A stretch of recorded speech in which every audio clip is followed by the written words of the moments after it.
Hi, everyone. Thanks for tuning in. My name is Nil Saha, and I'm the City and County Forester.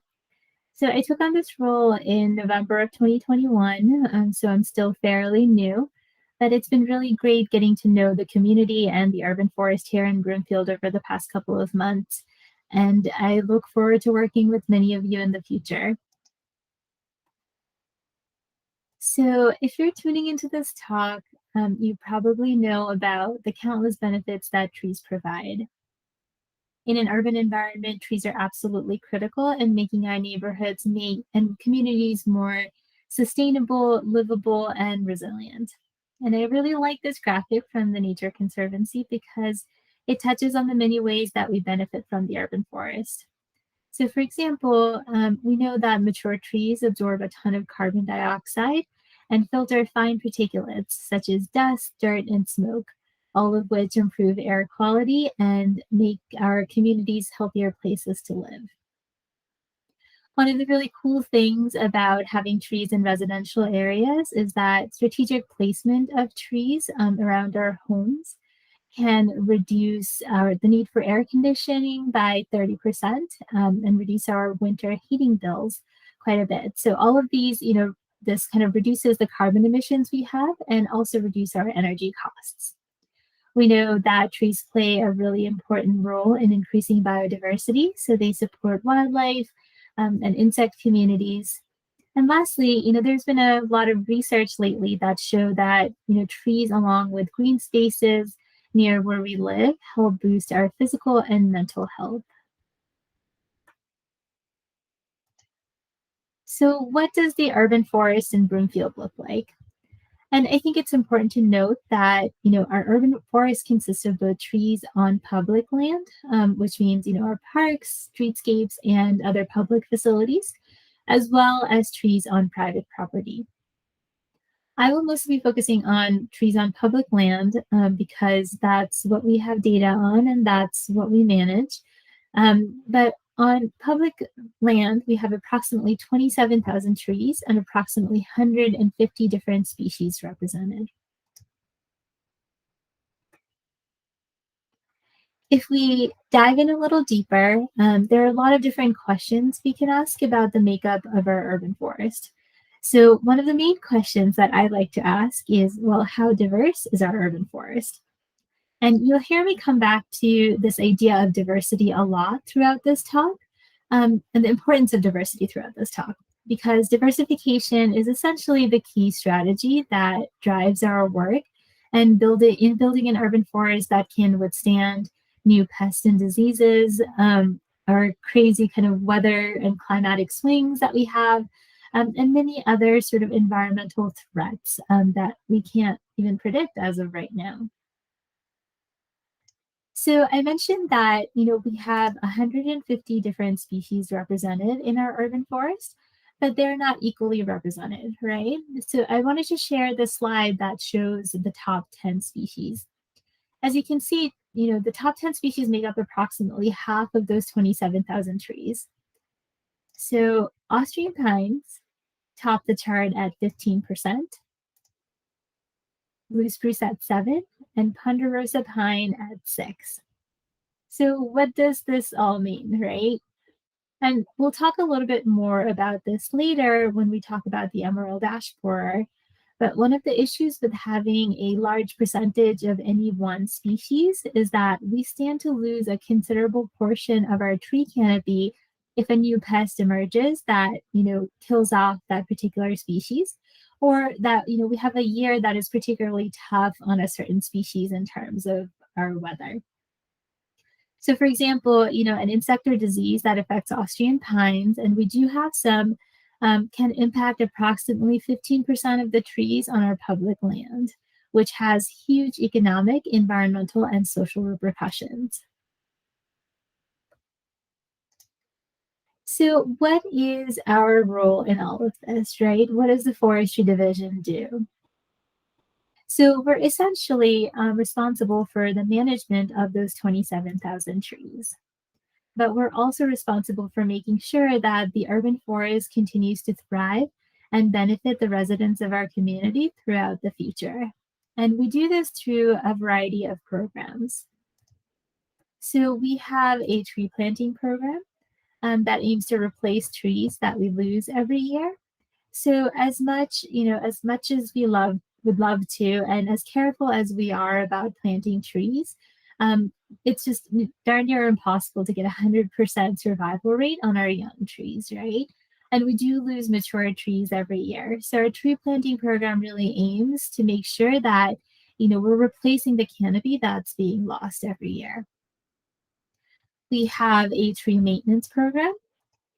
And this includes anything from, pruning trees to make sure they're safe and have proper clearance over roads and sidewalks, to removing dead or diseased trees, and also treating trees for insects and pest issues.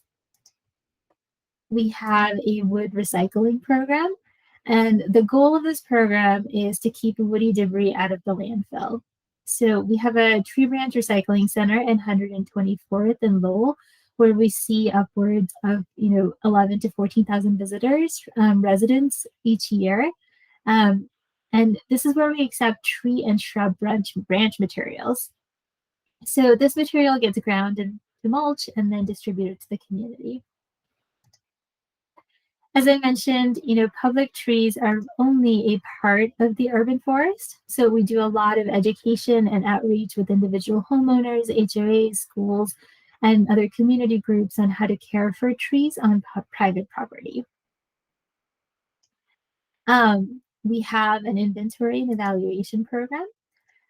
So the reason that we know that we have 27,000 trees is because we have gone around and inventoried all 27,000 trees. And this is really the foundation of all of our management programs.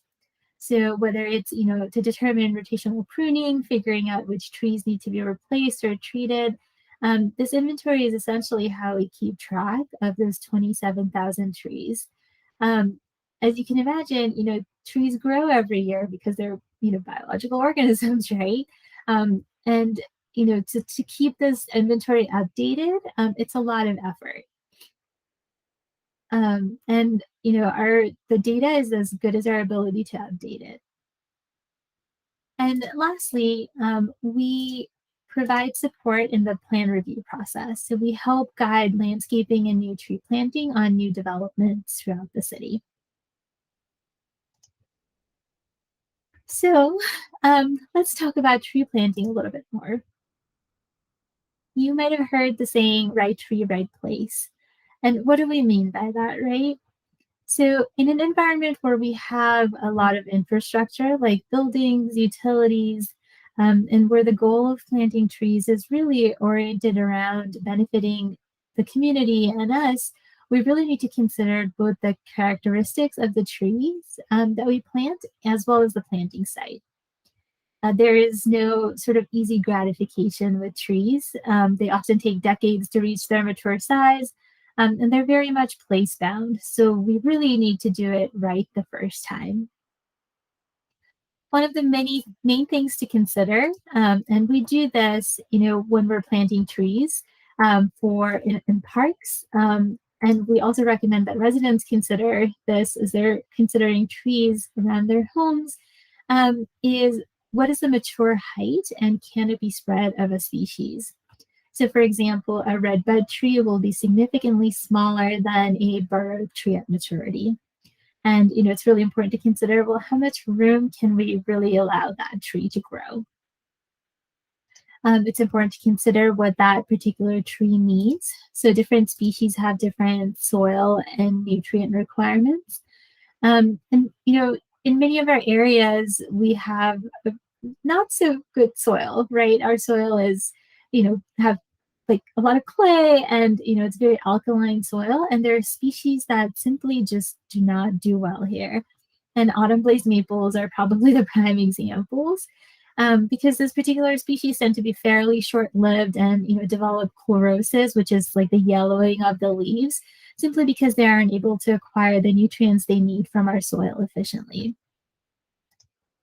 We want to make sure that the trees that we plant are in the correct hardiness zone.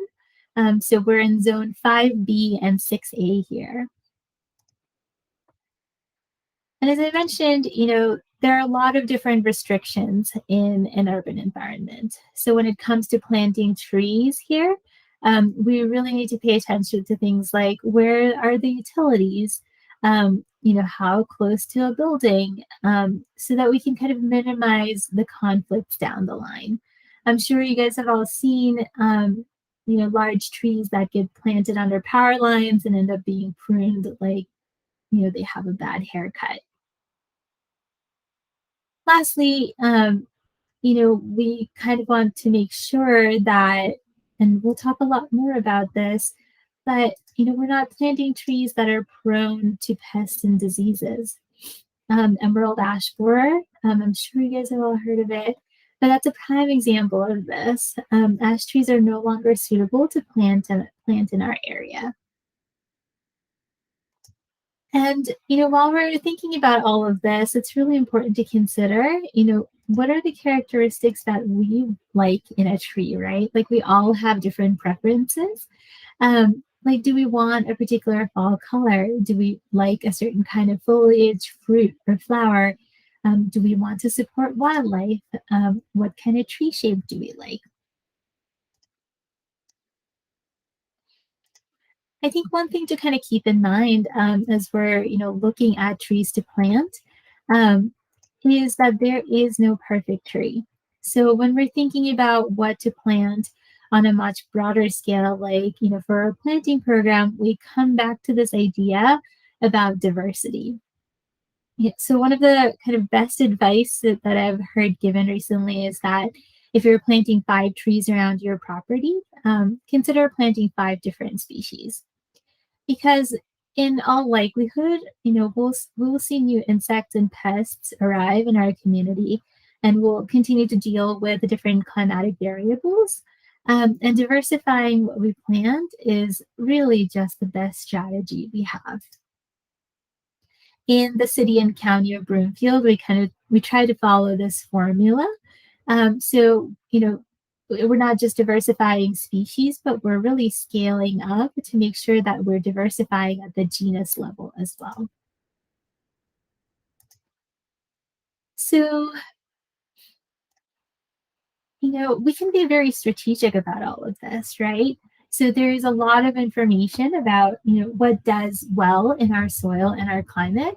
It's definitely not perfect, but the particular site conditions and also the particular site conditions really matter. Um, but we do have a fairly long list to work with. I won't talk too much about specific species, but I do like to share a few species that I love. And the first one is a Shumard oak. I think oaks get a bad reputation for growing slowly, but that's either the rate that a tree grows often comes down to how well it's cared for and how well it's planted, right? And oaks are honestly just some of the toughest trees that we have. Shumard oaks make for a really nice shade tree, coming in at a mature height and spread of 40 to 60 feet. And they have absolutely brilliant fall color, as you can see from this picture. And they can also, withstand some really tough conditions. The next one that, I kind of wanted to touch on is the Kentucky coffee tree. You might recognize the species by the seed pods, although we do have a few varieties that are podless now, including espresso and decaf. But one really great thing about this species is that there are no known pests and diseases as of now. And again, coffee trees can withstand some really, really tough conditions.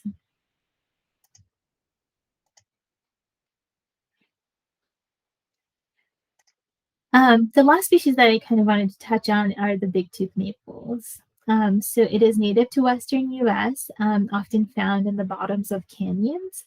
And because they tend to be a little bit smaller, they, get shaded out a little bit and they are shade tolerant. Again, brilliant fall color and a tough tree. So, if you are browsing a nursery, if you're in the market looking to buy a new tree, you might come across these three options: bare root, container, and balled and burlap trees. And it really just refers to how kind of the roots are packaged a little bit. So there are pros and cons of all three methods. Bare root trees are the easiest to transport and easiest to plant because they tend to be on the lighter side. Balled and burlap trees are often the most expensive and typically require multiple sets of hands to plant. But they also tend to retain moisture better than the other two. Container trees are somewhere in between. Sometimes we see a lot of root issues with container trees, as the roots kind of circle around the container.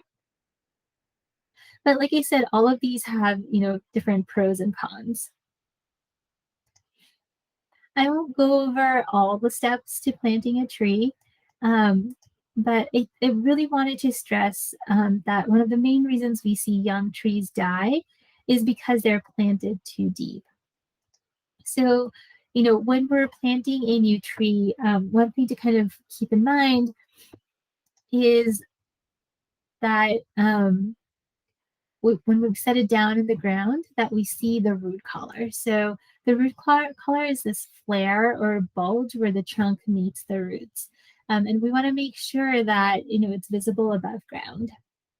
We ideally want to dig a hole that is 2 to 3 times wider than the root ball.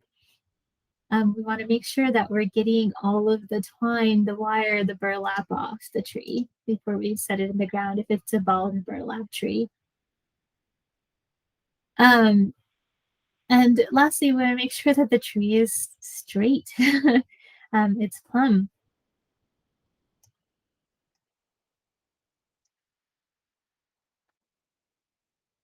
Um, and one thing I did want to kind of mention is that, if you're looking for a new tree, we do have a tree sale coming up in April. So trees will be available to residents for a reduced price. We have about 18 different species of trees available. So keep an eye on social media and BREX for additional information as we get closer to April.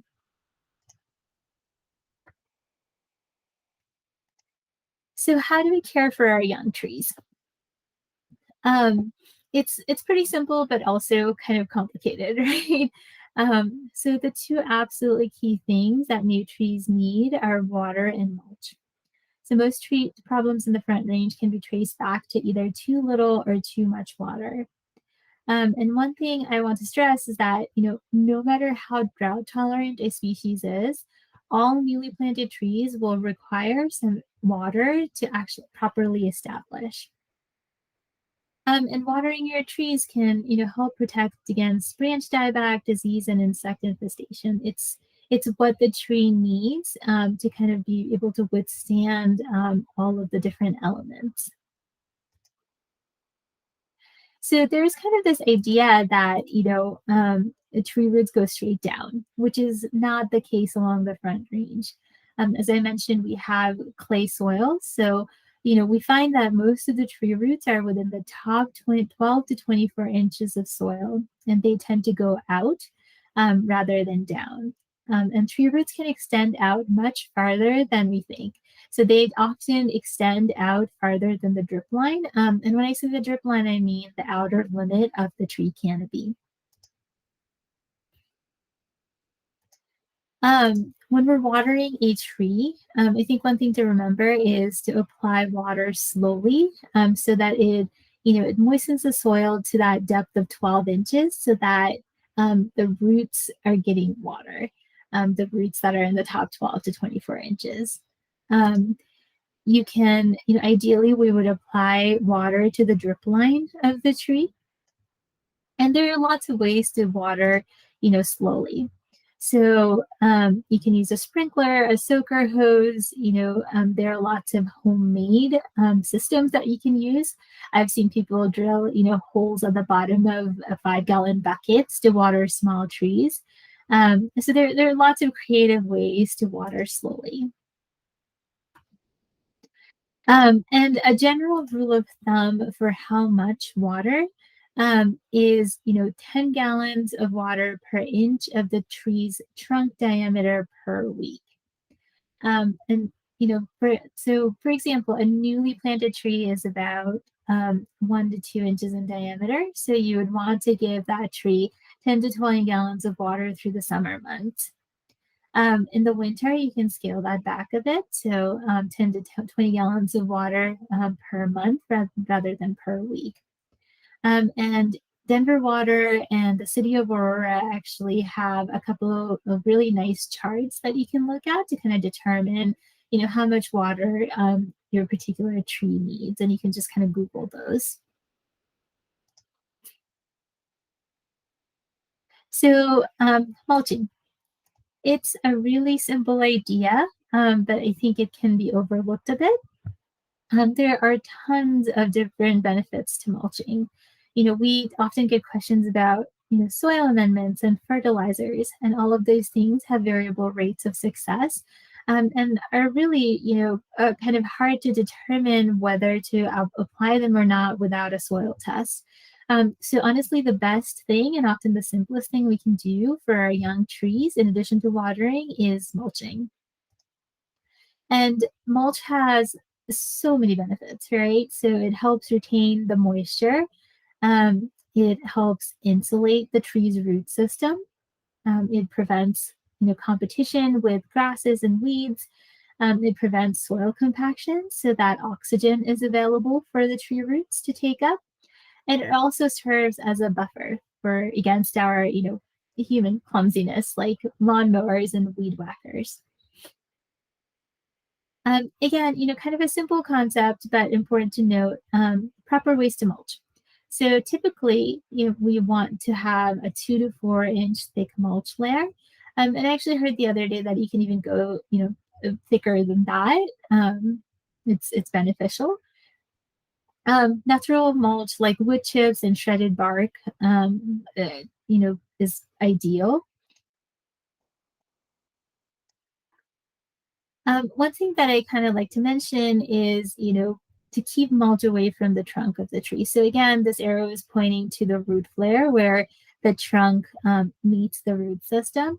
And you want to keep, the mulch away from that area. I'm sure everyone's seen kind of this volcano mulching, like where the mulch gets piled up against the trunk of the tree, and that can promote diseases. So we like to keep the mulch away from the root flare.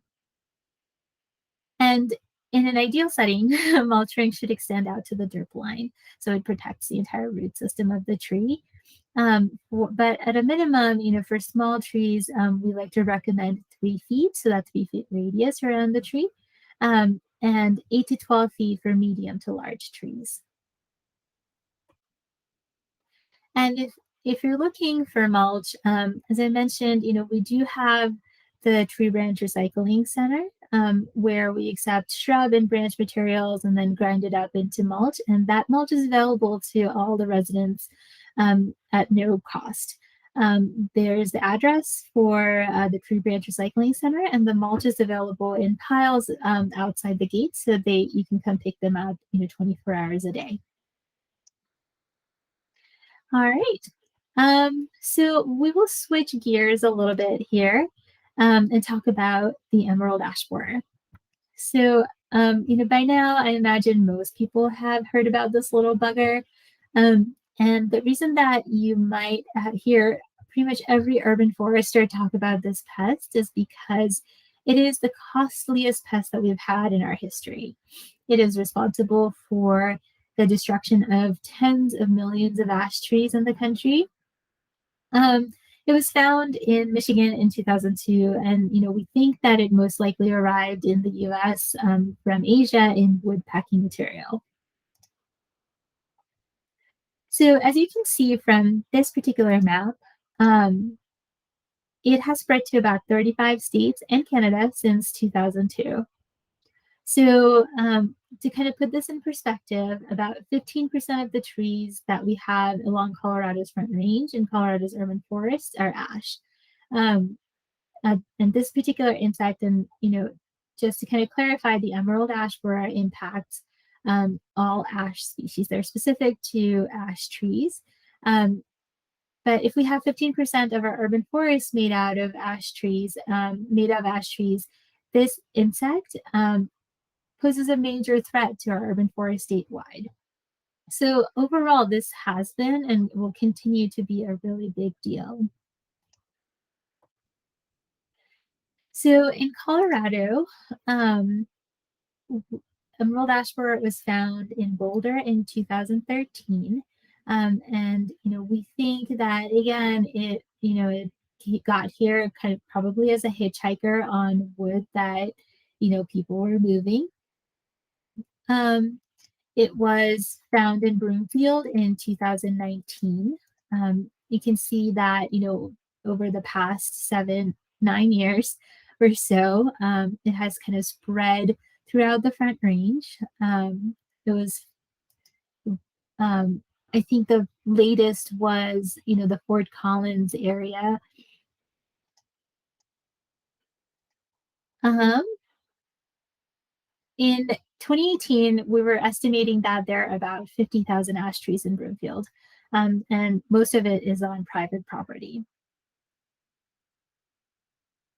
On public land, we have about 700 green ash trees and 450 white ash trees still around, and we'll talk a little bit about that. And the way that we're currently managing emerald ash borer, those strategies are guided by our emerald ash borer management plan. So let's talk about the emerald ash borer life cycle a little bit. So this tiny little bug, it's actually a surprisingly small bug, um, about half an inch. It attacks and kills all true North American ash species. So it includes green, white, black, and blue ash, and all of their cultivars, like the autumn purple ash that we all love so much. This pest can kill stressed and healthy trees, and it is fairly aggressive, so that, once infested, ash trees can die within 2 to 4 years. Um, it is also extremely hard to detect. So often, emerald ash borer will be in a community for, 5 to 7 years before it's even detected. So these dark green adult beetles are active from late May through July, and they feed on ash trees and lay eggs on the bark.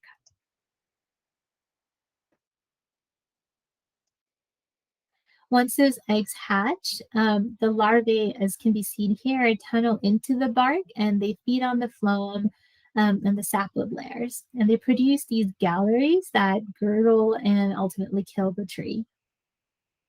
So if there's an infested tree and you peel the layer of bark back, you can see these S-shaped galleries.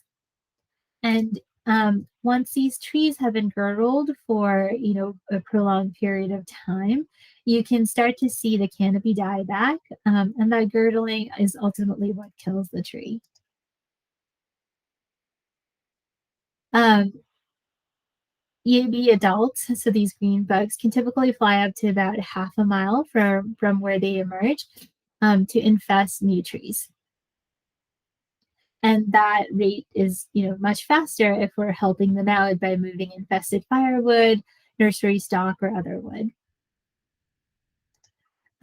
So how do we know if a tree is infested? So as I mentioned, we start to see, the canopy thin out. We sometimes will see kind of these epicormic branching and separating from roots. And a sure kind of telltale sign of EAB are these D-shaped exit holes that are about 1/4 inch. So that gets a little bit confusing because we also have this native pest called the lilac ash borer, and that we see signs of it on a lot of our ash trees, and it typically doesn't kill the ash tree unless there are other associated signs. And the lilac ash borer exit holes are much bigger and much rounder. So for an emerald ash borer, we're looking for these very distinct D-shaped exit holes. And then one thing that I didn't mention is that, often with EAB infestations, we see a lot of woodpecker activity because they're kind of, poking into the bark to feed on the larva.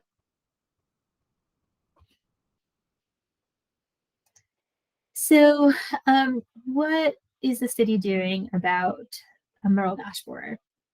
So for our public trees, our approach has been mainly two-pronged. So we have quite a few mature, healthy ash trees that provide a ton of benefits to our community. All of those benefits that we talked about in the beginning of the presentation. And our approach to those trees has been treatment. So we're treating those trees using a systemic pesticide, a trunk injection, and these treatments are incredibly effective. The systemic treatments have been shown to be more than 90% effective against the emerald ash borer. Trees that are smaller or are in poor condition, we're taking a removal and replacement approach. Again, with a particular focus on diversity. Um, again, we know that, we'll continue to see novel pests, many of which are very species specific, like the emerald ash borer is to ash trees. There's no perfect tree. And the reason that, we have so many ash trees in our cities is because it used to be one of the best urban trees to plant, right? It was recommended everywhere after Dutch elm disease killed off American elms in the mid 1900s. But by planting many different suitable species, we can kind of hedge our bets against all of these new pests and diseases. We continue to provide education and outreach. As I mentioned, there are quite a few ash trees on private property. So we are, providing education around what to do with ash trees on private property. And lastly, we're finding ways to redirect the woody materials that, all of these ash trees that are dying through the years. We're trying to find ways to redirect it from the landfill. So, if you have an ash tree and are still considering what to do, there are quite a few decision guides out there that can kind of help with that process. Um, and I will just kind of mention a couple of things to kind of keep in mind if you're, if you're trying to kind of come to a decision. So one of the things is the size of the tree. So, the ash tree will require treatment for its entire life cycle.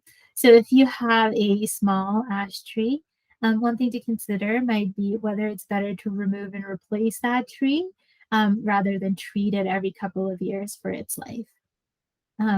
You want to take note of the health of the tree. So if it's in poor health, it may not be worth the treatment, right? Again, removal and replacement may be a better option. But having said that, it's really important to consider the value of the tree, right? Trees mean a lot to us, not just, kind of sentimentally, but they also provide a lot of benefits to our home, as we talked about. So what is the value of that particular tree to you, to your home, right?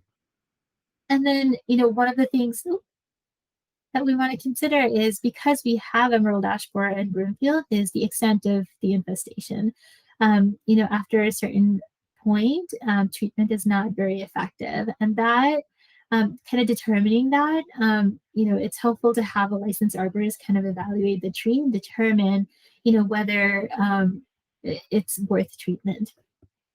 And then you also want to consider, what the available resources are, right? Treatments are expensive. And, we always recommend finding someone that's a licensed pesticide applicator to help with this process. And, lastly, you kind of want to consider the different kinds of treatments that we have available. So as I mentioned, we're choosing to use a systemic treatment where pesticide gets injected into the trunk. It's very contained. But there are other pesticide treatments available like soil drenches. Again, I would highly recommend contacting a licensed pesticide applicator if you're considering treatments, which can be done properly and safely. There are a ton of resources to look at around emerald ash borer at this point. You can always get in touch with us at the forestry department here in Broomfield. You can call CSU Extension Services or the State Forest Service. And of course, you can enlist the services of a licensed arborist. I hope that all of this has been helpful. You can always get in touch with me with tree questions. I've included my contact information below. So, I look forward to talking trees with you all. And thank you for tuning in today.